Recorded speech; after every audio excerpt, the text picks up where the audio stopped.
지난 시간에 방송을 끝마치고 댓글들이 올라왔는데 몇 가지 댓글을 소개해 드리겠습니다. 콴킴 님이라고 미국 시민입니다. 사전투표는 미국에서도 사용합니다. 제 생각으로는 QR코드만 사용하지 않으면 사전투표도 큰 문제는 없을 것 같네요. 이렇게 의견을 주셨고요. 구자익 님입니다. 이 하나만으로도 불법 선거임이 자명하지 않은가. QR코드 하나만으로 이것만으로도 선거 무효 사유가 되고도 남는다. 비밀 선거가 유지될 수 없다. 이렇게 평가하셨고요. 루시 K님, QR코드 사용이야말로 4.15 총선이 불법 부정선거라는 것을 보여주는 핵심 증거이자 선거 자체를 원천 무효로 해야 할 이유가 되며 선관위는 QR코드에 무슨 정보를 담아 어떻게 활용했는지를 조속히 해명해야 할 것입니다. 아주 정확한 의견을 보내주신 이 세 분께 감사드립니다. 자, 지금부터 진짜 중요한 정보를 여러분과 함께 공유를 하겠습니다. QR코드에는요, 두 가지 타입이 있다고 하네요. 하나는 컨벤셔널 QR코드, 즉 재래식인 일반적인 제너럴 QR코드라고 할 수도 있고요. 그냥 보통의 QR코드죠. 그런데 지난번 김재용 회장과 얘기를 나눌 때 말씀드린 것 같이 SQR코드가 있습니다. Secure QR코드, 보안이 된, 장치가 된 또는 보안 자료가 들어간 QR코드라는 얘기죠. 그래서 한번 살펴보시면요. 컨벤셔널 QR코드는 일반적인 QR코드입니다. 그래서 많은 자료를 탑재할 수 있고요. 모든 일반적인 리더기로 리딩을 했을 때 똑같은 결과가 나오는 거죠. 그리고 보안 기능이 없습니다. 이게 보통 우리가 늘 사용하는 것들이죠. 그런데 Secured QR코드, 암호값으로 특정 자료를 비호할 수 있습니다. 공개 데이터와 비공개 데이터가 혼재해 있습니다. 그리고 암호값과 특수 리더기로만 비밀 자료를 확인할 수 있다는 것이죠. 즉, 더 큰 장점은요, 컨벤셔널 QR코드와 SQR코드가 섞여 있어도 외견상으로는 차이가 없다는 겁니다. 뭔가 이제 감이 떠오르시죠? QR코드에 여러 가지 자료가 있어도 비밀 자료는 일반인들은 접근이 안 된다는 거예요. 바로 여기에 이제 비밀이 있는 것 같고요. 왜 중앙선관위원회가 바코드로도 충분한데 QR코드를 고집하는지 의심을 하지 않을 수 없는 대목입니다. 자, 그러면 Secured QR코드 자료를 어떻게 구성되어 있는지 한번 보시죠. SQRC, Secured QR코드는 정보를 담는 영역이 두 영역으로 나눠져 있습니다. To Information Area. 그래서 Public Data, 공개된 자료, 예를 들어서 0123456 이런 자료를 넣는 영역이 있고요. 또 하나는 Private Data 영역이 있습니다. 그래서 예를 들어서 이름이라든가 성별이라든가 나이를 비밀리에 프라이빗하게 넣는다는 거죠. 그래서 이 데이터를 두 개의 세퍼레이트된 정보 영역에다가 넣는다. 이렇게 넣었다는 것이죠. 그런데 이렇게만 넣어도 이렇게 나타난다는 겁니다. 즉, 요 프라이빗 데이터가 있느냐 없느냐에 따라서 모양이 달라지는 것이 아니라 모양이 똑같기 때문에 외관상으로 육안으로는 구별이 안 된다는 것이죠. 그러면 이 담겨있는 정보를 읽을 때 일반적인 제너럴 QR 리더로는 스캔해봐야 요 자료, 퍼블릭 데이터만 나오죠. 0123456이 나옵니다. 그런데 데디케이티드 리더, 전용 리더기를 사용하면 이거 퍼블릭 데이터 0123456은 물론이고 이름, 성별, 나이가 나옵니다. 그래서 이런 프라이빗 데이터는 오직 암호키가 들어가 있는 장비로서만 확인할 수 있다는 것이죠. 이게 비밀을 여는 열쇠가 될 것 같습니다. 자, 그래서 만일에 사전투표용지에 비공개 자료가 있었다면 31자리 숫자, 이건 공개 자료죠. 그리고 어떤 추가된 데이터, 비공개 자료가 있었다면 일반 리더기로는 읽어봐야 공개된 31자리 숫자만 나오는 것이죠. 그런데 전용 특수 리더 또는 정확한 키값을 알고 있는 사람들은 공개 자료 31자리는 물론이고 비공개 자료도 모두 확인이 가능한데 이 QR코드는 외관상으로는 공개 자료와 비공개 데이터가 구분이 안 된다는 겁니다. 여기에 QR코드를 쓰는 가장 강력한 동기가 숨어 있지 않나 저는 이렇게 유추를 합니다. 자, 그러면 사전 투표용지 출력하는 순서를 한번 살펴볼까요? 자, 신분증 확인하고요. 본인이 이제 서명하죠. 지문을 내도 좋고 이렇게 전자펜으로 쓰는데요. 투표용지 2장을 받아서 투표하고 투표지에 넣는다. 아주 전혀 이상이 없어 보이는 그런 생각입니다. 사전투표 운영 장비를 보니까요. 유무선 통신 장비가 있고요. 이건 데이터를 주고받기 위해서 필요한 것이죠. 본인 확인기가 있고요. 명부 단말기가 있고요. 투표용지 발급기가 있네요. 그래서 신분증을 제출하면 본인 확인기에 신분증을 끼워 넣습니다. 그리고 그러면 그것이 명부 단말기를 통해서 통합 선거인 명부를 조회를 하죠. 이 조회하는 수단은 주민번호 열쇠 자리라고 저는 생각이 들고요. 이거 외에는 개인을 식별할 수 있는 특별한 자료가 없죠. 그리고 투표용지 발급기에서 사전 투표용지가 출력이 되는 그런 프로세스를 거칩니다. 자, 그런데 이제 QR코드 생성에 있어서 31자리 숫자만 들어있느냐, 더 많은 숫자가 들어있느냐, 이거 한번 체크해 볼 필요가 있지 않겠습니까? 그래서 체크를 했습니다.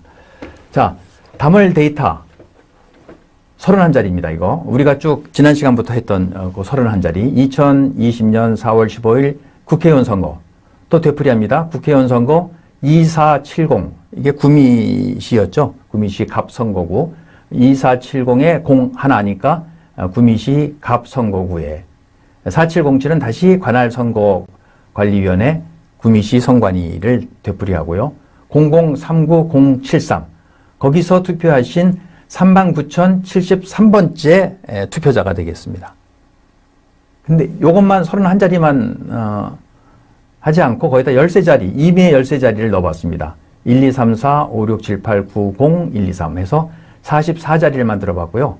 또 하나는 21자리를 만들어서 그래서 1, 2, 3, 4, 5, 6, 7, 8, 9, 0, 1, 2, 3, 4, 5, 6, 7, 8, 9, 0, 1 해서 모두 52자리 데이터를 담아봤습니다.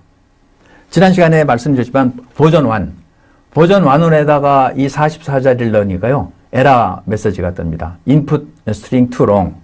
너무 많은 정보를 입력했다는 거죠. 마찬가지 52자리 넣으면 더 길어졌으니까 이제 만들어지지 않는다는 거죠. 그렇지만 버전 2, 77자리까지 담을 수 있는 버전 2로 가니까 이렇게 잘 만들어지네요. 그래서 오류 복원 레벨은 L로 지정을 한 겁니다. 자, 그렇다면 여기서 우리가 유추할 수 있는 건 뭘까요? 31자리만 사용하면 됐다면은 버전 1으로 사용했을 겁니다. 그런데 누군가는 더 많은 자료가 필요했겠죠. 이 QR코드에.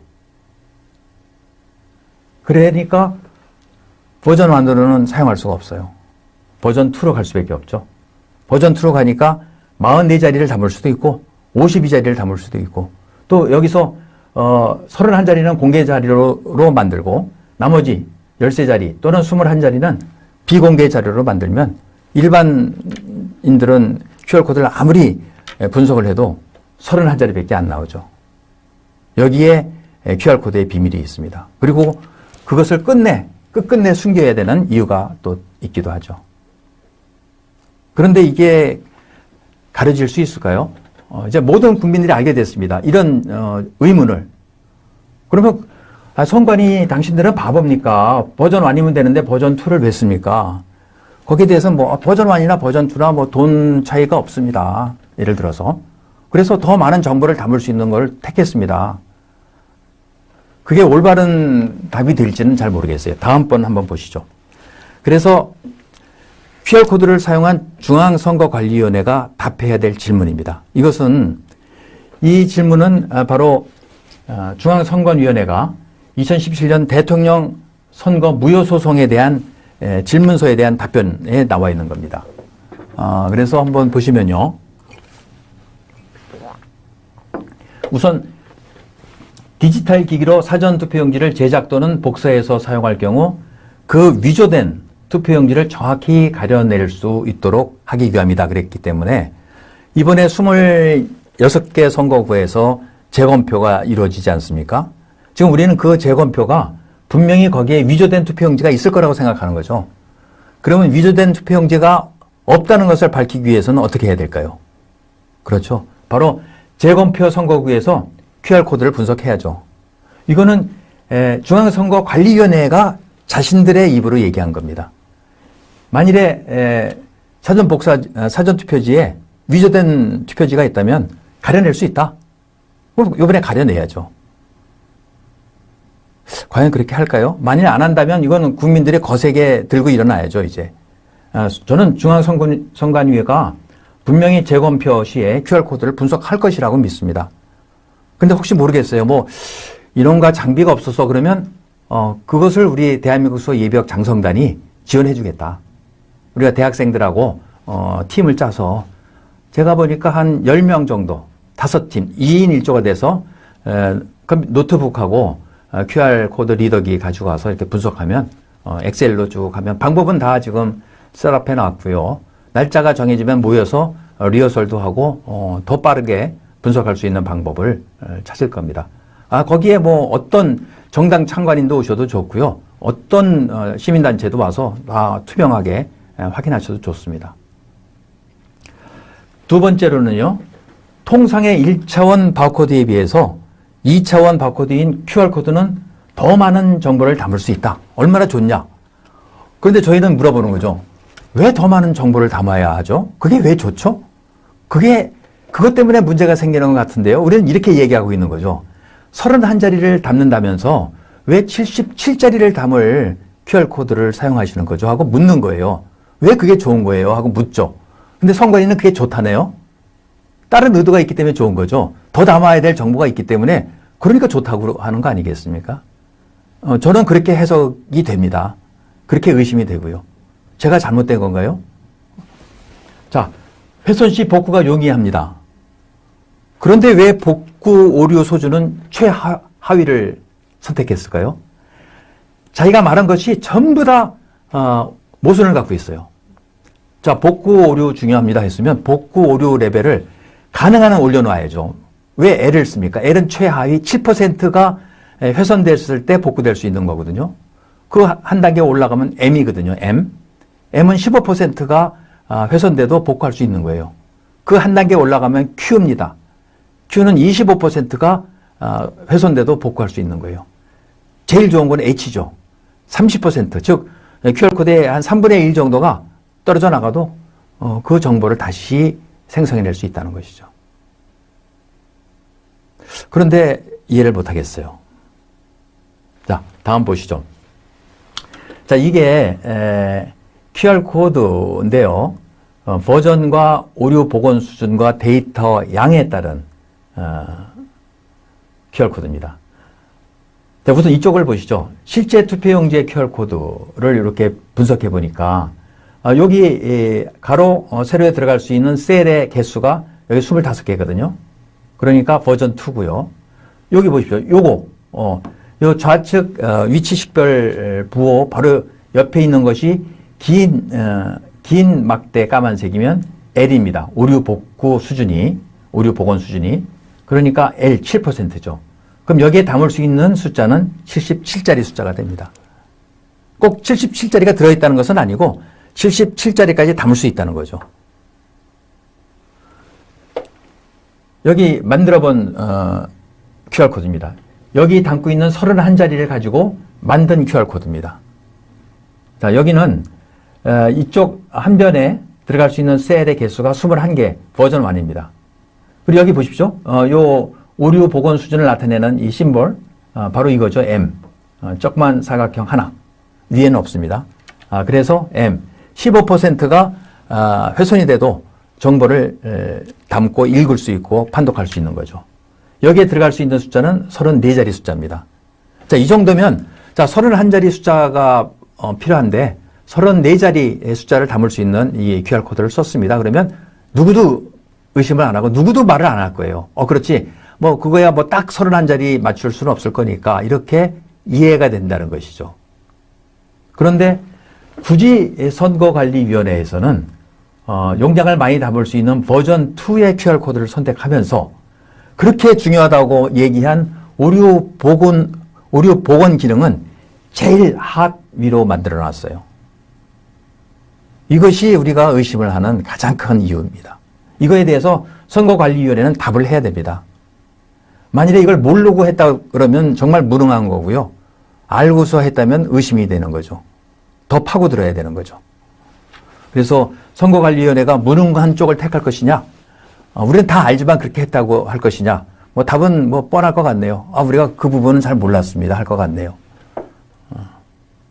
옛날에 어느 청문회 생각납니다. 다 기억이 안 납니다. 하던 청문회가 생각이 나는데 이거 청문회 한번 국회에서 다뤄야 될 거 아닌가 생각이 듭니다. 국회에서 우리 21대 국회가 개원되면 바로 이것을 가지고 국회에서 선거관리위원회를 대상으로 청문회 한번 하시죠. 그러면 국회의원들 그동안 맺혔던 한도 싹 풀 거 아닙니까? 그 선거관리위원회를 모시고 살던 그 한많은 맺힌 것들 한번 풀 수 있는 그라운드도 될 수 있을 텐데 한번 검토해 주시기 바랍니다. 자, 그런데 더 재밌는 거 여러분께 말씀드리겠습니다. 드디어 이게 실제 투표용지에 있는 QR코드잖아요. 이걸 똑같이 재생해냈습니다. 이거 재생하는데 좀 시간이 걸렸어요. 그래서 지난 월요일 날 방송하고 이걸 어떻게 하면 재생할까 하고 굉장히 고민을 했는데 재생을 해냈습니다. 한번 보시죠. 이게 실제 사전투표용지에 담긴 QR코드잖아요. 이게 만들어내는 겁니다. 벌써 모양이 깨끗하잖아요. 한번 모양을 보십시오. 요 좌측 상단에 위치 식별 부호를 옆에 이렇게 3개가 가고요. 밑에 하나 있고 또 3개 가고 큰 원이 있고 그다음에 요 밑에 보십시오. 네모나고 모양이 똑같죠. 여기도 긴 거 하나, 짧은 거 2개, 긴 거 하나, 짧은 거 2개. 요 복원 레벨 L 아주 정확하게 재생을 했습니다. 그리고 재생하고 보니까 이런 입력 자료를 넣은 것이 확인이 됐죠. 그래서 심벌 버전은 2입니다. 버전 2. 한 변에 25개씩 셀을 넣을 수 있는. 그리고 에러 코렉션 레벨, 오류 복원 수준은 로우입니다. L. 그리고 매스크 패턴이라는 게 있는데요. 매스크 패턴은 뭐 특별한 건 아니고요. 이런 것을 만들 때 조금 모양을 달리 할 수 있는 겁니다. 매스크 패턴은 여기선 제로로 선택했더니 이게 나왔어요. 예를 들어서 매스크 패턴 1, 2, 3, 4, 5 이렇게 하면 모양이 좀 달라집니다. 그래서 제가 쭉 해보니까 매스크 제로에서 똑같은 아이덴티컬한 QR코드가 재생이 됐습니다. 이것은 31자리로만 만든 거죠. 그렇다고 이게 31자리만 들어있느냐? 그건 아직 모른다는 겁니다. 우리가 밝혀야 될 부분이 바로 그거죠. 자, 그러면 이제 실제 투표와 사전 투표와 어떻게 이것이 연결돼서 사용됐을까 하는 이제 그런 대목입니다. 사전 투표 QR코드 발급 절차를 보니까요. 이건 정상적인 절차를 말씀드리는 거죠. 자, 이게 이제 실제 선거 사전 투표하러 갔을 때 모습입니다. 이게 이제 사전 본인 확인기죠. 그리고 이게 이제 노트북이고요. 출력기고 이렇게 되어 있는데 본인 확인기에다가 이제 자기 주민등록증이나 또는 운전면허증을 넣게 되어 있는데요. 한번 보시면요. 선거인의 투표용지 수령 그리고 확인을 기록하기 위해서 손도장 또는 서명을 입력하는 전자적 방식의 기계장치.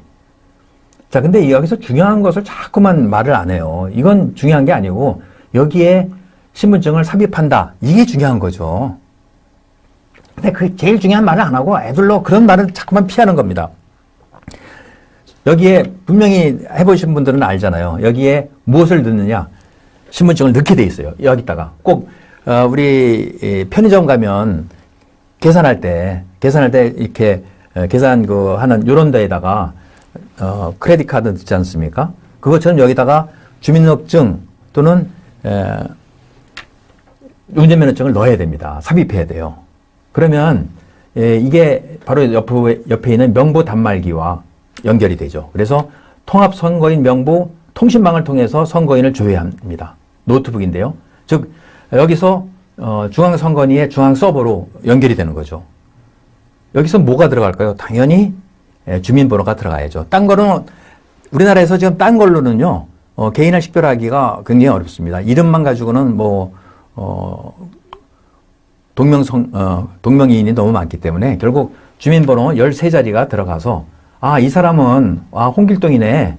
이 사람은 반포동에 사니까 반포 선거구, 서초 갑 선거구 또는 을 선거구 그 투표용지를 내주세요 하고 투표자의 선거 정보를 알려주는 겁니다.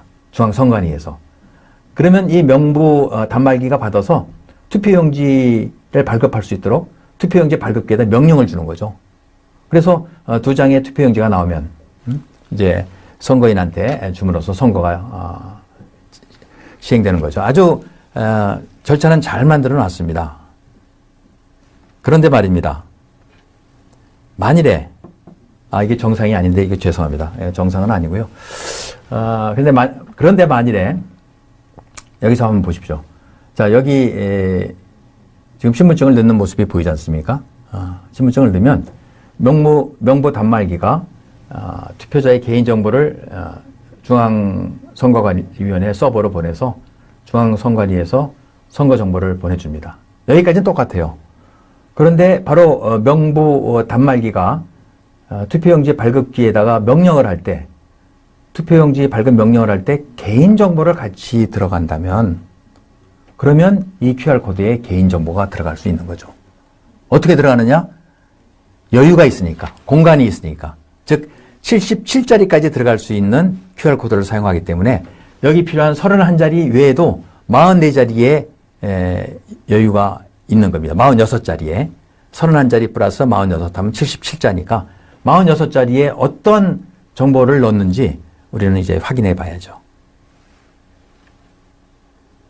그리고 이렇게 발급받은 투표용지를 가지고 이제 여기다가 기표를 하지 않습니까? 기표를 해서 투표함에다 넣고 그것이 며칠 후에 이제 개표가 됩니다. 여기는 지금 없는 걸로 되어 있는데 여기 이제 기표가 돼 있을 겁니다. 어딘가에. 그럼 투표용지 분류기를 거쳐서 여기도 이제 말이 많죠. 그 문제에 대해서는 저는 언급을 안 하겠습니다. 그리고 투표용지 개수기를 거칩니다. 그리고 그것이 개표 상황표로 연결이 돼서 이렇게 출력이 되고 그것을 다시 손으로 다시 한번 수기로 작성을 하죠. 그래서 개표 시에 이런 상태라면 QR코드는 용도가 없습니다. 그런데 QR코드와 기표가 함께 있어서 불안하죠. 정보가 해킹될 수 있다. 정보가 유출될 수 있다. 이런 불안감을 떨칠 수가 없는 겁니다. 그래서 사전투표 및 개표 공개시연회에 나타난 중앙선거관리위원회 사무총장의 비서실장은 이번 선거에서 QR코드를 전혀 사용하지 않았다. 이렇게 얘기를 한 것 같습니다. 자, 이걸 한번 보시죠. 이 자료는요, 바실리아 TV에서 갖고 왔는데요. 아까 보여드린 것은 정상적인 절차인데, 바실리아 TV에서는 만일에 이랬다면 이라는 가정을 달긴 했습니다만, 자, 당일 투표는 바로, 중앙선관위로 서버로 가서 수집이 되고 집계가 되는데, 만일에 사전투표, QR코드가 있는 사전투표가 중간 서버를 거친다면은, 여기서 이제 조작이 됐다는 거죠.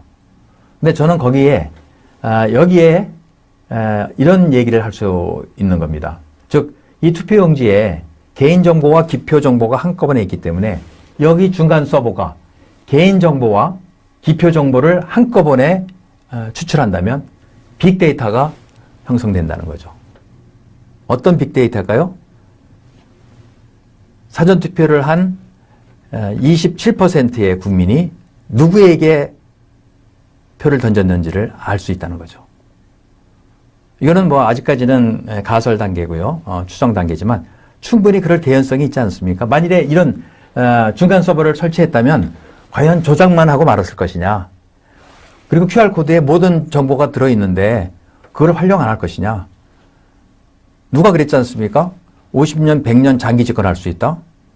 그걸 어떻게 확신하죠? 바로 이런 국민 통제 수단, 국민의 사상, 투표 성향을 알아낼 수 있기 때문에 그렇죠. 정말 이런 방송을 하면서도 마음이 착잡합니다. 대한민국이 이렇게까지 망가질 수가 있을까? 이런 국민들이 저도 뭐 공직 생활을 35년 이상 한 국가의 녹을 먹은 사람이 국가를 이렇게 못 믿어서 정말 이제 끝까지 왔구나 하는 생각이 들고요. 다음 자료를 보시죠. 자, 사전투표용지의 QR코드. QR코드를 넣는 공식적인 이유는 세 가지입니다. 위조된 투표용지를 정확히 가려내기 위해서. 그리고 정보를 더 많이 담기 위해서. 그리고 훼손됐을 때 복구가 용이해서. 자, 그렇다면 사전투표용지에 QR코드를 넣어야 되는 또 다른 이유가 있다면 무엇일까요? 첫 번째, QR코드에 선거인의 개인정보를 담아서 선거인을 특정하기 위해서다. 이런 가설을 세울 수 있죠. 그러다 보면 그것을 위해서 바코드보다는 정보를 더 많이 담을 수 있는 QR코드가 필요하죠. 이거는 논리적으로 맞는 것이 아닐까 싶습니다. 그런데 그런 경우라면 바로 QR코드에 포함된 개인정보와 기표정보가 결합이 된다면 어떻게 될 것인가? 굉장히 중요한 문제입니다. 바로 국민의 투표 성향을 파악하기 위한 빅데이터가 이것으로부터 생성이 된다는 거죠. 이것은 비밀투표 원칙에 위배되고요. 이제 국민을 사상적으로 통제하고 감시하겠다는 발상 아니면 이런 것을 행하면 안 되죠. 자, 그래서 지난번에 월요일날 방송 끝나고 이렇게 쭉 댓글을 보다 보니까 어느 분이 좋은 어드바이스를 해주셨는데 논문학 TV라고 있습니다. 논문학 TV. 논문학 TV를 좀 보세요. 그래서 보니까 2020년 5월 12일 방송된 QR코드의 논리와 이해라는 부분에 이제 하이라이트 제가 좀 소개해 드리려고 합니다. 자, 한번 제가 읽어 드리겠습니다. 신분증을 스캔하여 주민번호를 넣은 QR코드를 인쇄한 투표용지를 사용한다면 누가 누구를 찍었는지 기표에 대한 정보를 QR코드에 의하여 수집이 가능하기 때문에 QR코드의 사용 자체가 명백한 위법이고 무효이다. 지금까지 쭉 설명드린 것과 똑같지 않습니까? 뿐만 아니라 국민들의 투표 성향을 전산화로 관리하면서 장기 집권의 계획으로서 QR코드가 선거 전략에 설계되는 것은 내란에 준하는 중대한 범법 행위가 아닐 수 없다. 이분은 내란 행위라고 그러네요. 내란에 준하는 중대한 범법 행위. 그렇죠. 이거는 비밀투표 원칙에 어긋나고요. 이것을 빅데이터에서 데이터베이스로 만들었다면 이것을 만든 사람은 3.15 부정선거를 좀 능가하는 어마어마한 내란죄를 저지른 것이죠. 그리고 만일에 이것이 요즘 이렇게 떠드는 중국과 연루가 돼 있다면 이거는 외환죄도 함께 물어야 되지 않겠나. 외세를 끌어들여서 국가의 안보를 근본적으로 허문 것이기 때문에 이런 것들이 앞으로 이제 검찰에서 밝혀야 될 사안이라고 생각합니다. 계속됩니다. 그런 만큼 이번 선거의 핵심 중에 하나가 QR코드에 있고 사전투표에서 사용된 QR코드 투표용지를 출력하는 장비들을 확보하는 것이 중요하다. 그런데 다 지금 기각시키고 있죠. 증거보존 신청을 법원에서 받아들이지를 않습니다. 전산에 관한 모든 것을 기각시키고 있어요. 그럴수록 국민들은 이 전산 장비에 문제가 있구나 하는 것을 이제 확신하게 되는 거죠. 그러니까 저는 이 법원이 굉장히 잘못하고 있다고 생각해요. 오히려 아주 꺼리낌 없이 내줌으로써 아무리 뜯어봐도 거기 아무것도 없고 이상이 없다. 이렇게 해야 국민들이 안심을 하고 믿을 텐데 점점 국민들한테 확신을 갖게 만듭니다. 자, 거기서 주민번호 등으로 개인을 식별할 수 있는 정보에 대한 QR코드의 출력을 찾아낸다면 QR코드의 사용 목적이 명백하게 드러나면서 기표에 대한 정보 수집과 국민들의 투표 성향을 전산화하며 관리하려는 장기 집권의 계획으로 설계된 수단이라는 것이 입증되는 것이다. 맞습니다. 이렇게 빅데이터는 장기 집권과 연결되는 것이죠. 그렇지 않고서야 어떻게 감히 정치인이 국민들을 앞에 놓고 50년, 100년 집권하겠다? 이런 막말을 할 수 있습니까? 이렇게 사전에 치밀한 계획이 있기 때문에 다 계획이 있었구나. 우리는 그렇게 받아들여야 될 것 같습니다. 역시 훌륭하신 정치인이십니다. 다 계획이 있으셨네요. 존경합니다. 자, 그래서 사전투표제도 개선 방안을 지금부터 몇 가지 말씀드리겠습니다. 우선 QR코드 사용을 중단해야 됩니다. 사전투표 용지에 반드시 표식을 제거해야 됩니다. 아까 선거국장, 중앙선관위 선거국장은 21대 국회가 열리면 니들이 빨리 알아서 법을 개정해 이렇게 명령하던데 중앙선관위 명령을 따를 것입니까? 국민의 명령을 따를 것입니까? 21대 국회는 분명히 결정을 해야 됩니다. 중앙선관위의 하수인으로서 국회의원의 신분과 지위를 망각한다면 국민들은 그런 사람들을 국회의원으로 인정하지 않습니다. 국민이 요구하는 것은 사전투표를 아예 없애라는 것이고 정 없애지 못하겠다면 QR코드만은 반드시 없애라는 겁니다. 왜? 바로 국민의 권리이기 때문에. 투표의 편익이 중요한 게 아니에요. 투표는 투표한 후에 며칠 후에 그 결과가 나와도 됩니다. 근데 우리가 원하는 것은 우리가 누굴 찍었는지가 비밀이 보장되는 그런 투표. 그리고 우리 투표지가 바뀌지 않는 그런 투표. 그런 시스템을 원하는 것이죠. 그리고 거기에 무슨 표식이 필요하다면 꼭 필요하다면 바코드를 이용하면 되는데 한번 생각해 보십시오. 전체 100의 투표지에서 40%만 사전투표예요. 왜 거기에만 표식이 들어가야 됩니까? 본투표에는 없는데. 그럼 하려면 다 하든지 다 하면 안 되겠죠. 그러니까 없애는 게 답이다. 바코드도 필요 없다. 그 대신 이제 뒤에 나옵니다. 자, 이거 좀 크게 좀 해주세요. 자, 사전투표한 보관 절차를 한번 보세요. 이게 뭡니까 도대체. 투표함에 봉인지를 부착하고 CCTV가 설치된 창고로 옮기는데 이거 한번 보세요. 이게 지금 CCTV로 관리한다는 겁니다. 이렇게 놓고 관리가 됩니까? 250여 군데 CCTV를 이렇게 한 군데 몰아놓고 저게 관리가 된다고 생각하는 참 대단하신 분입니다. 그래서 이런 절차는 안 되고요. 자, 제가 제안합니다. 24시간 개방된 장소에서 이런 장소, 여기가 이제 투표한 장소인데요. 사전투표를 한 장소에 이 투표함을 옮기지 마라. 나중에 투표가 끝나면 여기다 줄만 쳐라. 그리고 이분들, 참관인들은 계속 유지하자. CCTV는 여기다가 설치하라. 투표함이 자기 혼자 있을 때 위험합니다. 반드시 참관인이 입회를 해야 안전합니다. 물론 돈이 들겠죠. 근데 이 정도 돈은 우리가 국고로 얼마든지 사용해도 좋다. 왜? 공정한 투표가 보장되기 때문에. 그리고 투표 장소에서 개표하라. 이렇게 옮기면서 얼마나 많은 투표함이 바꿔치기를 당하고 얼마나 많은 의혹이 쌓입니까? 이 장소에서 그대로 개표를 하라는 겁니다. 제가 한 2달 전에, 즉 선거가 있기 한 달 전에 지금 조혜주 중앙선관위 상임위원의 전임자였던 문상부 씨와 대담을 하면서 얘기를 했습니다.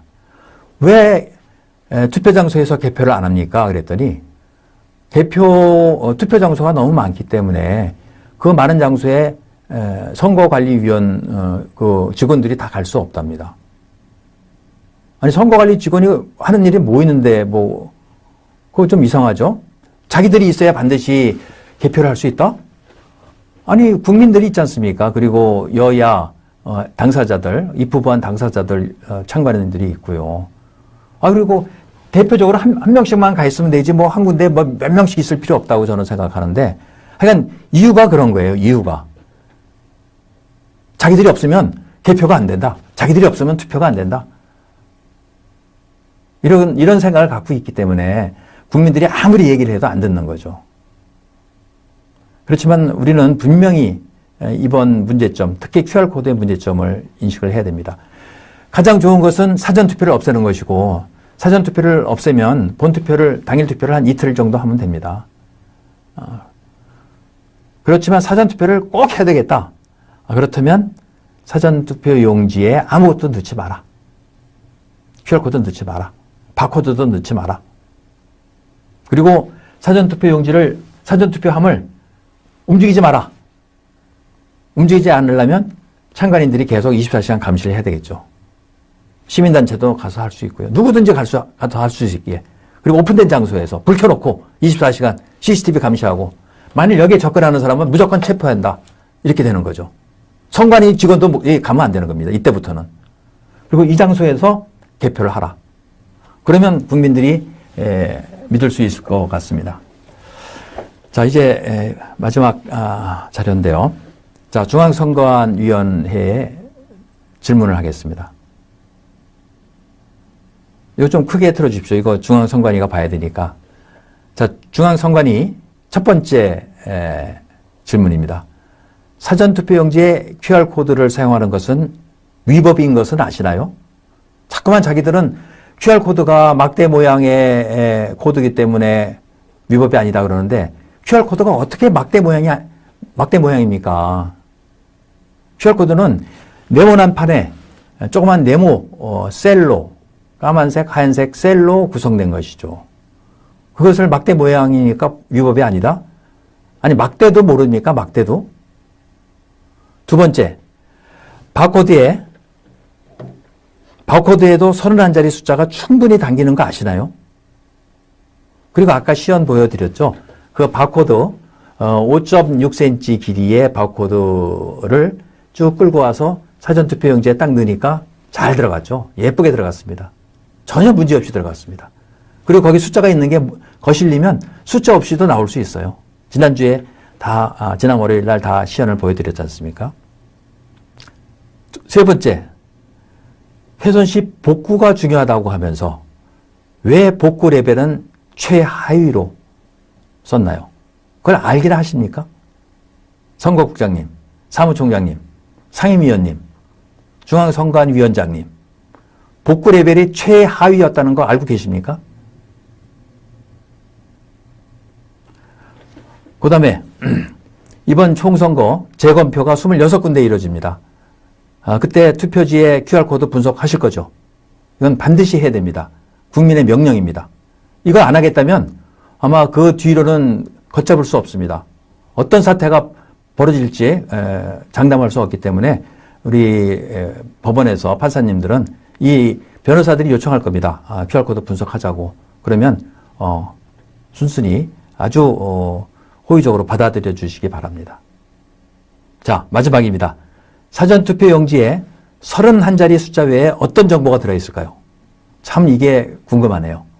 이것을 밝혀내면 정말 저는 31자리 이외에 안 들어있기를 간절히 바라지만 모든 증거들이 모든 자료들이 31자리 플러스 알파를 가리키고 있습니다. 자, 2020년 중앙선거관리위원회가 사전투표 용지에 담은 QR코드는 정보 공간은 넉넉합니다. 그런데 훼손 시 복구할 수 있는 그 기능, 그 수준은 최하위입니다. 도대체 이런 의사결정을 누가 했을까요? 그 개인을 밝혀서 그 개인을 처벌해야 됩니다. 여유 공간이 충분한데 오류 시 복구하는 기능, 그 레벨은 최하로 만들어 놨어요. 최상으로 해도 충분히 담고도 남거든요. 알고 했습니까? 모르고 했습니까? 몰랐다면 무능함의 극치고요. 그 자리에 있으면 안 되죠. 그런 사람이 선거 관리하면 안 되죠. 당장 사표를 하든지 해임을 시켜야 될 사유가 충분히 되고요. 알고 했다면 무슨 목적인지 무슨 의도인지를 밝혀야 됩니다. 장군의 소리에서 이것은 굉장히 중요한 문제이기 때문에 안보 문제죠. 국가안보 문제죠. 왜? 민주주의 수호라는 차원에서. 자, 한번 보겠습니다. 어떤 댓글이 올라와 있는지 한번 볼 텐데요. 크게 전문적인 댓글은 없네요. 신의 한수와 가세연의 이 CQRC 정보를 제공하면 좋을 듯합니다. 예, 그렇죠. 신의 한수, 가세연의 이 자료 그대로 보내드리겠습니다. 최명숙님, 모르게 짓는 죄가 알고 짓는 죄보다 더 크다. 글쎄, 알고 짓는 죄가 더 크지 않을까요? 그렇습니다. 자, 일본은 우한 코노라를 잡기 위해서도 개인정보를 털지 않았고, 확진자를 줄이는 데 노력했습니다. 미국도 마찬가지. 마찬가지죠. 자유민주주의는 개인정보를 침범하지 않으려는 노력의 집합체입니다. 하고 우리 항상 장군의 소리를 응원해 주시는 나침반님 감사합니다. 개인정보 확보에 주력하는 것들은 공산주의자입니다. 맞습니다. 들꽃 마을 풀레님 맞습니다. 정말 우리 소중한 개인정보, 우리 소중한 한 표가 정말 어떻게 되는지 궁금한 요즘이고요. 그래도 많은 분들이 4.15 총선의 비밀을 밝히기 위해서 오늘도 또 어제도 또 내일도 이제 힘을 쓰실 텐데 국민 여러분들께서 이렇게 힘을 합쳐주신다면 좋은 결과가 있으리라고 생각합니다. 오늘 지난주 월요일과 오늘 두 차례에 걸쳐서 QR코드에 대해서 이제 충분히 설명을 드렸고요. 이제 앞으로 남은 것은 26군데 낙선한 국회의원 후보자들의 선거구에서 재검표가 이루어질 때 QR코드가 반드시 분석이 되어야 되겠다는 생각이 들고요.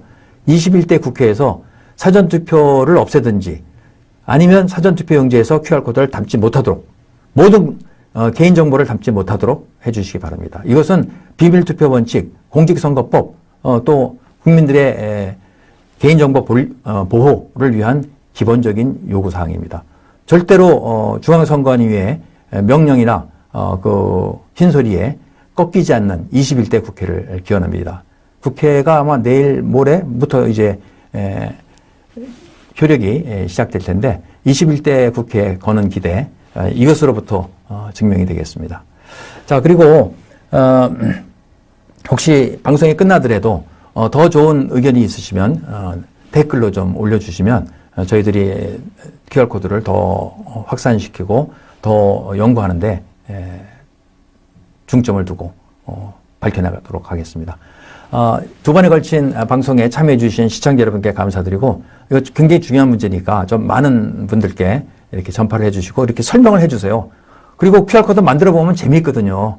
제가 사이트도 다 이제 올려놓고 그랬으니까 한번 만들어 보시고 실제 사진 찍어서 나온 것을 QR코드 분석을 해서 한번 생성을 해보세요. 그리고 아까 매스크 패턴을 바꿔가면서 하면 버전 2에 ECL, 에러 커렉션 레벨을 L로 해놓고 매스크 패턴을 바꿔가면 딱 맞는 게 나올 겁니다. 그러면 재미도 있으니까 집에서 이렇게 가족들하고 한번 해보시면 좋은 또 주말에 좋은 놀이거리도 될 것 같습니다. 자, 이렇게 시청해주신 시청자 여러분께 감사드리면서 오늘 장군의 소리 여기서 마치겠습니다. 감사합니다.